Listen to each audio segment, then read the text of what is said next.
She came up to me one day and gave me the worst news any atheist husband could get. She said, I've become a Christian. I thought, oh, great. Now she's going to start judging me. Now she's going to try to get me not to hang out with my friends. Now she's going to make the kids think that there's something wrong with me because I don't believe in God. I just saw trouble. And trouble came because all of a sudden she becomes a devout Christian and I'm an adamant atheist. Well, we're just butting heads. And we'd never done that. We met when we were 14. We got married at 19 and 20. We're best friends. And yet for the first time in our marriage, we're at loggerheads. And I thought, I got to get my marriage back together here. How do I do that? Well, wait a minute. There's an easy way. All I have to do is disprove Christianity. I went to Yale Law School. I understand what evidence is. And I'm sure I can poke enough holes in Christianity that it would fall apart. I ended up spending a year and 9 months probing the historical data concerning the resurrection of Jesus mainly. I understood everything depends on whether Jesus returned from the dead or not. He claimed he was the Son of God. He says, I and the Father are one. And the word in Greek there for one is not masculine, it's neuter, which means Jesus was not saying I and the Father are the same person. He was saying I and the Father are the same thing. We're one in nature. We're one in essence. So I just began researching history. But as I began to investigate the resurrection, I was stunned because I did not expect there to be any historical validity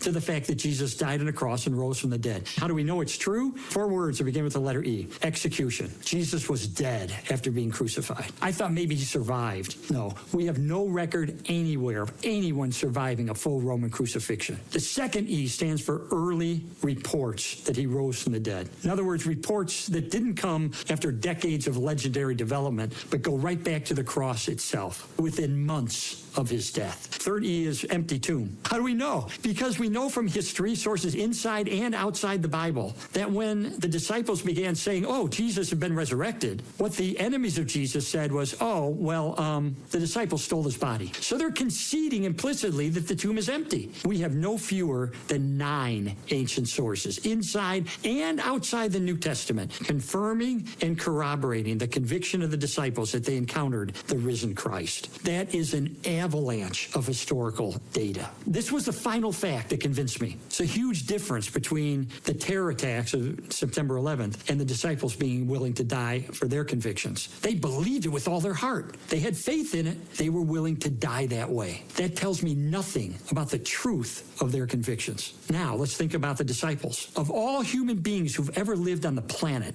they were there. They touched the resurrected Jesus. They knew the truth about whether he had returned from the dead and proved he's the Son of God. Knowing the truth, they were willing to die for